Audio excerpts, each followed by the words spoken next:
애터미 사업은 스폰서와 파트너가 서로 사랑하지 않으면 결코 성공할 수 없습니다. 이건 분명히 말해야 되는데 결코 성공할 수가 없어요. 아무리 똑똑한 사람도 똑똑한 사람일수록 성공 못해. 왜 그러겠어요? 자기가 최고라고 생각을 해요. 절대로 성공 못해요.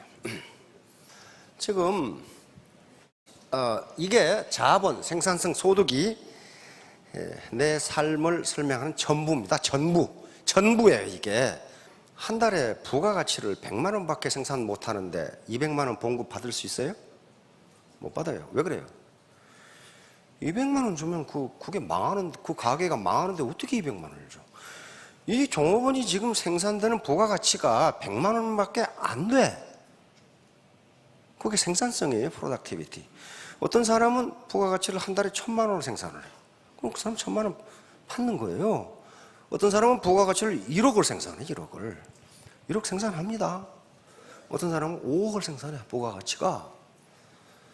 이게 생산성이라는 거예요. 그러니까 내가 현재 가게, 구멍가게를 하는데 한 달에 100만 원밖에 못 번다. 왜 100만 원밖에 못 벌어요? 그분의 노동 생산성이 100만 원밖에 안 되는 거예요. 그걸 어떻게 200만 원을 줘요? 그러면 그 가게 망해버리는데. 안 돼요. 그리고 제가 강의할 때 항상 전제로 하는 것은 우리가 사는 세상은 자본주의 시장 경제입니다. 이거 사회주의 계획 경제가 아니에요. 자본주의 시장 경제는 그 생산성에 따라서 분배를 해줘요. 그러니까 생산성이 높으면 많이 분배받고 생산성이 적으면 적게 분배받을 수밖에 없어요. 그러면 이 생산성에 따라서 소득이 결정돼. 내가 지금까지 참 아침부터 저녁까지 뼈 빠지게 일했는데 겨우 프롬&드 투 마우스 호구지책밖에 못한다. 그 말은 무슨 말이에요? 생산성이 그것밖에 안 된다. 누구 원망할 수가 없어. 자기 생산성이 그것밖에 안 되는 거 어떡하냔 말이에요. 그러면 문제는 그 생산성은 무엇에 의해서 결정되느냐 하면 자본에 의해서 결정됩니다. 자본 축적 정도에 따라서 결정이 돼요. 이 자본은 아직 자본에 들어가지도 못했어요. 자본 개념이 하도 광범위하니까. 아까 우리 박 회장께서 애터미는 자본이 없어도 성공할 수 있다. 이 자본의 개념이 하도 광범위하기 때문에 박 회장이 얘기하는 자본은 현금이라는 얘기예요. 현금. 그러나 자본은 그런 게 아닙니다. 자본의 개념은 굉장히 광범위해요. 이 마이크가 뭡니까? 자본입니다. 이걸 자본이라고 그래요. 이거 자본, 이 스크린 자본이에요. 파리만 날리고 있는 식당, 한 달에 부가가치 생산이 100만 원밖에 안 된다. 100만 원 이상 공급을 줄 수가 없어요. 그런데 줄 서야 먹는 식당 저 주방장은 부가가치 생산이 1000만 원에도 1000만 원 받을 수 있어요. 그러니까 누구 원망할 거 하나도 없어요. 그래서 이 세 가지가 자본, 생산성, 소득, 이것이 애터미 사업의 성공 여부를 결정합니다. 그리고 애터미 사업뿐만 아니고 모든 사업이 다 그래요. 공부도 그래, 공부도 그렇고. 그래서 지금 요게 목표인데, 요게 목표예요. 고소득이. 그러려면 프로덕티비티 생산성이 높아야 되고, 그러려면 자본 축적. 그래서 이 자본 축적하기가 그렇게 어려우니까 6년간 강의를 하고도 아직도 남아있는 제목이 2000개나 돼. 그러게 어려워. 이게 어렵다고요. 담배 끊는 게 끊을 것 같죠? 못 끊어요. 못 끊어. 삼겹살 안 먹으면 뱃살 들어간다 그러는데 안 먹고 못 빼긴다니까요. 그렇게 어려워요. 그게. 그래서 이 말이 많은 거예요. 그리고 말이 많고 시스템에 참여하라고 그러는 거예요. 왜? 사람은 자꾸 들으면 조금씩 변해요. 절대로 한꺼번에 안 변합니다. 지금 오늘 처음 오신 분들 계실 거예요. 이 사업 할 거냐 말 거냐. 조금 사기치는 거 아니냐. 다시 말하면 비전이 있는 거냐.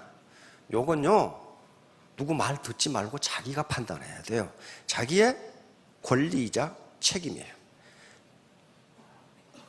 아무리 이 소를 물가로 끌고 갈 수는 있지만 물을 먹게 할 수는 없어요. 그렇죠? 물을 먹는 건 지 맘이에요. 그 다음에 두 번째, 현재 상태에서 나 같은 사람도 성공할 수 있을까? No, 절대로 못합니다. 안 돼요. 그건 화근합니다. 절대로 현재 상태에서는 안 돼. 세 번째, 그러면 어떻게 해야 성공하는가? 이 시스템에 참여해야 돼요. 시스템에 참여하는 게 소통하고 학습하는 과정인데 이 과정이 자본 축적의 과정입니다. 그래서 이걸 하고 나면 성공할 수 있어요. 있다고. 자, 이게 최종 목표입니다. 그렇죠? 이 성공한 다음에 내가 어떤 삶을 살 것인가는 그 다음의 문제예요. 성공한 다음의 문제예요. 어떤 삶을 살 것인가. 그런데 여기서 지금 말하는 성공이라는 것은 사업에서 안정적인 고소득입니다. 그렇죠? 일시적인 고소득, 그게 무슨 성공이야? 그렇죠? 이번 달에 5천만 원 벌고 다음 달에 빵이야. 그게 성공 아니에요. 차라리 4천만 원씩 1년 내내 받는 게 낫단 말이에요. 그러니까 저희가 여기서 성공이라고 하는 것은 안정적인 고소득이에요. 안정적인. 요게 마음먹는다고 되는 게 아니라 그 말이에요. 요건 아까 모두의 말씀드린 바와 같이 자본 축적의 결과입니다. 그러면 요 자본 축적하는 과정이 이거예요. 이제 가장 중요한 게 애티튜드입니다. 내 마음가짐이에요. 마음가짐. 무슨 여기서 뭐 하버드 학력, 서울대 학력을 요구하는 게 아닙니다. 내 마음가짐이란 말이에요. 마음가짐인데 이 마음가짐이 수없이 많단 말이에요. 그런데 요 마음가짐이 수없이 많은데 어떻게 보통 사람이 그렇게 하느냐? 안 그래요. 요건 다 연결되어 있어요. 독립된 수가 아니라고요.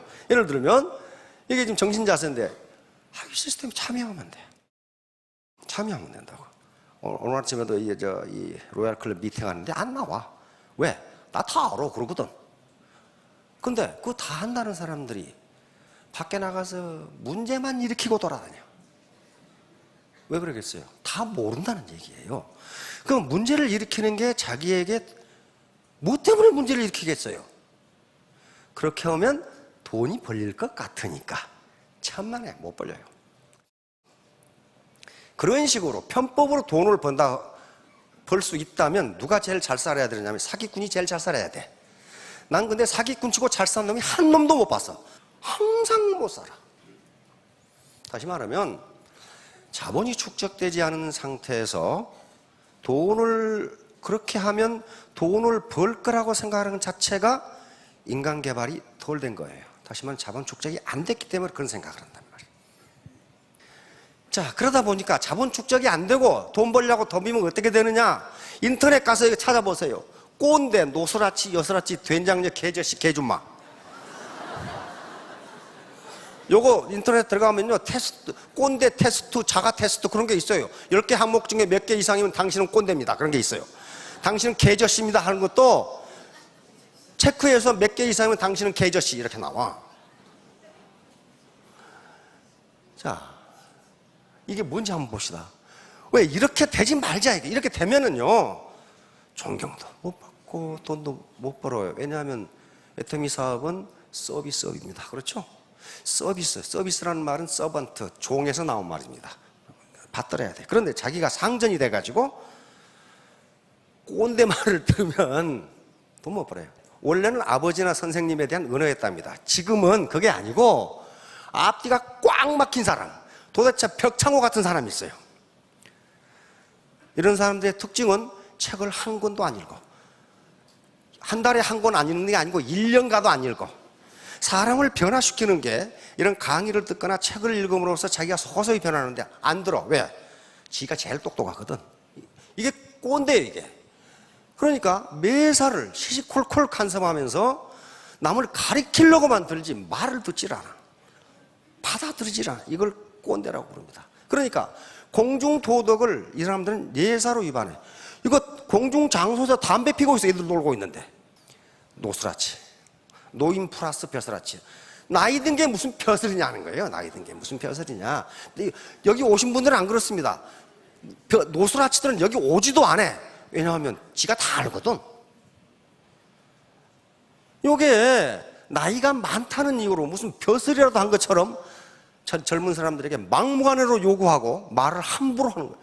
얼마 전에도 지하철에서 문제가 됐죠.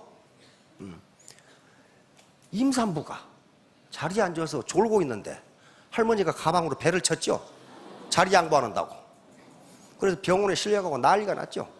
그게 전형적인 노스라치예요. 나이 든 게, 나이 들어서 그거 타고 가는 게 무슨 벼슬입니까? 이런 사람들은 공경하고 싶어도 공경할 구석이 전혀 없는 사람들이에요. 이런 사람들의 특징도 책을 전혀 읽지 않고 나 말을 안 들어. 그러니까 아무 데서나 술 마시고 담배 피워. 여슬아치. 요건 여자 플러스 벼슬아치입니다. 무슨 여자가 특권이 되는 것처럼 모든 권리, 남성으로부터 권리, 국가나 사회로부터 혜택은 바라면서 이 의무는 잘 안 하는 여자니까. 나 이거 많이 봤어요. 그러면 여자도 군대 갑시다. 다 가자 이거 왜 안 가자 이거야. 그렇잖아요. 또 갔다면서. 그러니까 또 여자는 출산을 해야 되고 막 이것저것 또. 그러니까 말할 때마다 논리가 달라. 이게 여슬아치예요. 권리는 주장하면서 의무는 안 하겠다는 거거든. 이건 돈 못 봅니다. 돈 못 벌어요. 더미 리더는 똑같은 리더이지 남자 리더, 여자 리더가 없어요. 스폰서가 뭐 남자 따로 있고 여자 따로 있습니까? 그렇지 않습니다. 된장녀. 이건 뭐 다 아시겠는데 된장녀의 어원이 뭔가 찾아봤더니 된장인지 똥인지 구분도 못하는 여자. 요거에서 나왔답니다. 그런데 저게 워낙 말이 과격하니까 된장녀로 하자. 그래서 된장녀로 하겠다. 그러니까 사리 분별력이 떨어지는 여자. 남자는 뭐겠어요? 된장남이 돼요. 된장남. 근데 성공할 것 같아요? 절대로 못합니다. 그 문제의 개저씨. 요건요, 요겁니다. 개저씨 마스다이. 요건 스탠퍼드 대학 구세훈 교수가 인터넷 웹사이트 판에 올린 아티클 논문입니다. 개저씨는 개 플러스 아저씨, 개 같은 아저씨입니다. 근데 제목을 하도 자극적으로 붙여놨어. 개 같은 아저씨는 마땅히 죽어야 한다. 왜냐하면 한국의 아저씨는 거의 개저씨다는 거예요. 이게 무슨 얘기냐면요, 식당이나 서비스업에 종사하는 상대적 약자를 무시하고 함부로 말을 해. 야 임마, 닭광 안 가져와. 개저씨의 특징은 약자에게 강하고 강자에게는 비굴하다. 야만 그려놨어. 여기 오신 분은 개저씨가 없어요. 지금 안 왔어요. 개저씨는 전혀 나오질 않았어. 그러니까 전체가 그렇다. 그게 아니고, 그럼 나는 어떤가? 이 강의는 항상 나는 어떤가를 돌아보시는 거예요. 상대가, 우리 스폰서가 어떻게 하는지, 파트너가 어떻게 하는지, 그게 중요한 게 아니고, 나는 어떤가? 내 인간 개발, 내 인적 자본은 어떤가를 돌아보시라는 거예요. 그래서 계속 교육을 하는 겁니다. 자, 다음. 군군 신신 부부 자자. 요거 말 쉬우니까 글자도 되게 쉬워요. 한자도. 이 한자의 묘미가 여기 있죠. 여기는 논어에 나오는 얘기인데, 논어라는 사서삼경 중에 아주 가장 기본적인 책이 있습니다. 여기에 제나라는 지금 중국의 산동반도 강태공이라고 아시죠? 낚시질 대명사죠.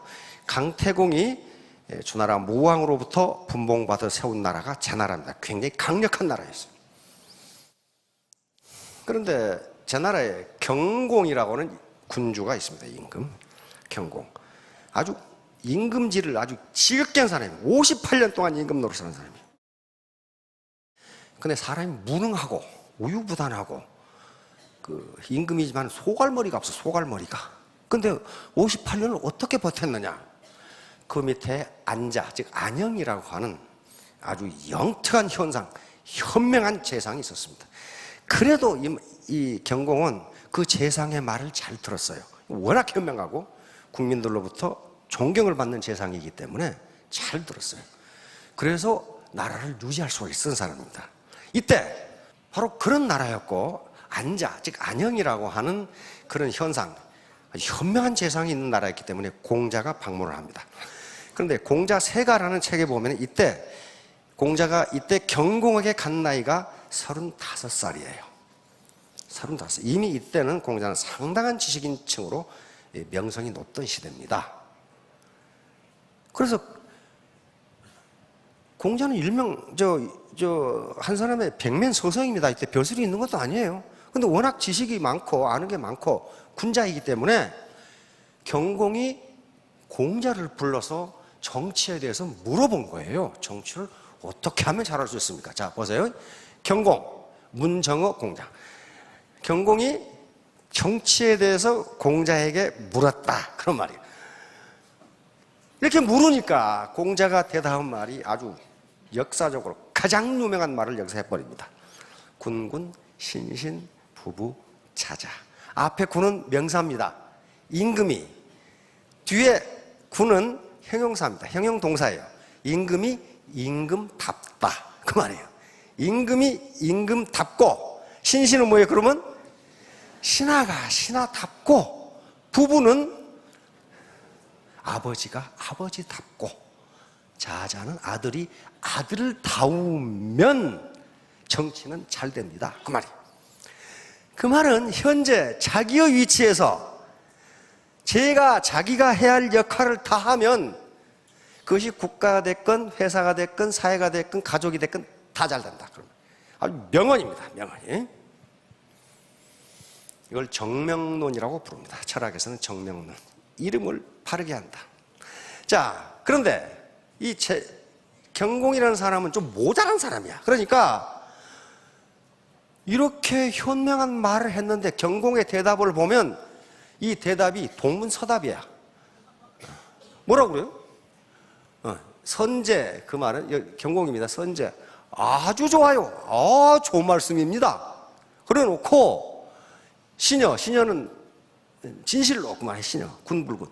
임금이 임금답지 못하고, 신불신, 신하가 신하답지 못하고, 아버지가 아버지답지 못하고, 아들이 아들답지 못하면, 여기까지는 말을 잘했어. 그러면 내 곡식이 많이 있다 하더라도 내가 그걸 어떻게 먹겠어? 그 뚱땅지 같은 소리를 하고 있어요. 그러니까 무슨 말이에요?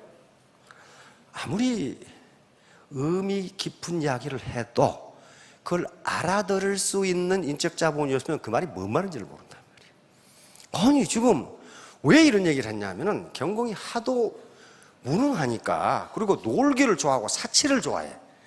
그러니까 임금이 임금답지 못한 거예요. 그렇죠?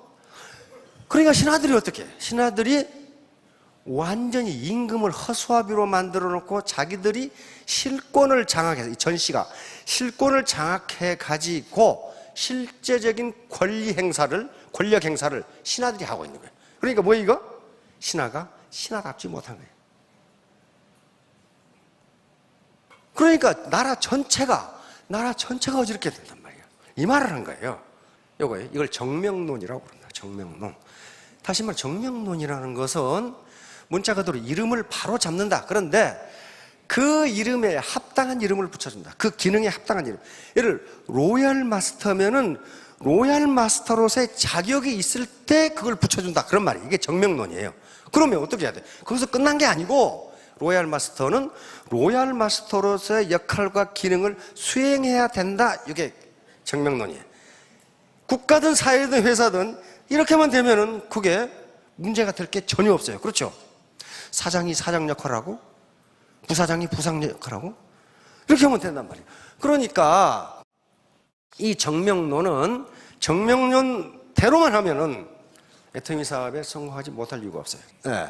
자, 회사가 회사답지 못하고, 경영자가 경영자답지 못하고, 제품이 제품답지 못하고, 그 다음에 사원이 사원답지 못하고, 로얄 마스터가 로얄 마스터답지 못하고, 이와 같이 쏙 자기의 이름에 걸맞은 기능을 수행할 수 없는 집단이라면은 그 집단은 오래 못 간다 하는 거예요. 오래 못 간다. 제품이 제품답지 못하고 맨날 거짓말을 해. 별로 좋지 않은 것을 가지고. 직급자들이 직급다 잡지를 못해. 이거 오래 못 가면. 이게 정명론이에요. 정명론. 그러니까 이 사람이 지금 결코 모든 측면에서 로얄 마스터가 될 수가 없는데 패팅을 해가지고 가. 그럼 그 사람이 정명론에 맞아요? 맞지 않아요. 그 사람은 로얄 마스터로서의 자본 축적이 안 되는 사람이에요. 그럼 그 역할을 하겠냐고요. 그러면 그 라인이 전체가 분란이 일어나. 왜? 패팅해가지고 로얄 마스터 갔어. 그러면 그 밑에 사람들이 자기도 패팅해주라 그래. 다 해주라 그래. 그럼 어떻게 해? 그 돈이 얼마나 거죠? 야, 너는 하고 나는 안 해주나? 싸우기 시작해, 이제. 이게 바로 공자가 이야기한 정명론이에요. 이게 바로 정명론, 내 이름에 합당한 역할.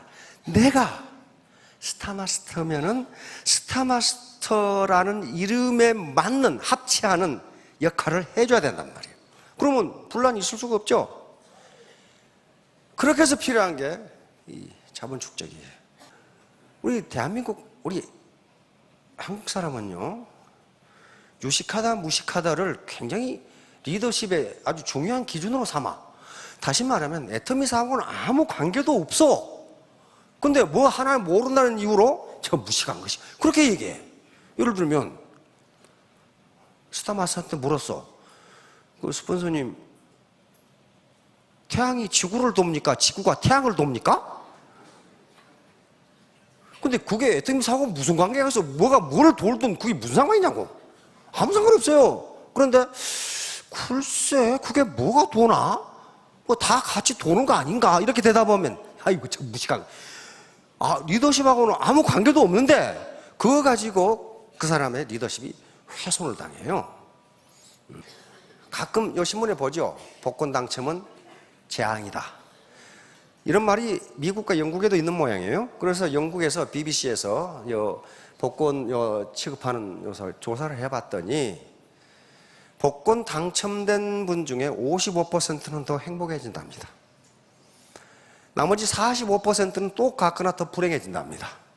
그래서 이것을 미국 The Wall Street Journal에서 이걸 보도를 했어요. 왜 그럴까 봤더니 갑자기 돈이 생기는 경우, 그 경우 현재 그 사람이 어떻게 살고 있는가 하는 현상을 강화시켜준다고 이와 같이 결론을 내렸어요. 다시 말하면 그 사람이 현재 상당한 인적 자본을 가지고 상당히 이 일을 열심히 하면서 부지런하게 사회에 봉사하며 살고 있으면 그걸 더 열심히 한다는 거예요. 그런데 이놈이 건달이야. 건달이면 건달의 기능을 강화시켜준다는 거예요. 그래가지고 그놈이 마약 먹거나 뭐 파산하거나 해서 없어진다. 그러니까 복권 당첨이 꼭 불행해진 것은 아니에요. 그렇죠? 55%는 더 행복해져요. 그런데 45%는 똑같거나 더 불행해져. 왜 그러냐? 현재 그 사람이 어떤 생각을 가지고 살고 있느냐에 달라진다. 월스트리트 저널 보도입니다. 현재의 상태를 강화시켜준단 말이에요. 이거 제가 왜 이런 말을 하냐면은 3년 만에 요 앞에 두 테스티먼트 한 명 5년 만에 로얄이 됐죠? 로얄은 아마 그냥 만들 지금 월 수당이 3천만 원 정도 될 겁니다. 그건 로또 복권보다 더해요. 더 낫습니다. 로또 복권은 일회성이에요. 그러나 이건 계속 나와. 그리고 계속 올라가. 배가로 올라가요. 로또 복권보다 더 나았는데 요걸 받아서 어떻게 어떤 대접을 받느냐는 그 사람의 인적 자본 축적 정도에 따라서 대접 정도가 달라지고 삶이 달라진다는 거예요. 달라진다는 거예요. 그래서 계속적으로 나는 충분히 안다고 생각하지 마시고 상호작용, 인터랙션이요. 스폰서와 파트너, 그 다음에 옆 형제라인의 파트너 이렇게 상호작용을 하면서 자식의 인식의 지평을 넓혀가는 과정, 이것이 자본 축적 과정입니다. 그러면 이 자본 축적이 왜 중요한가는 이제 계속적으로 강의를 하도록 하겠습니다. 자, 3년 후, 5년 후에 모두 스타마스터, 로얄마스터가 되시기 바랍니다. 네, 감사합니다.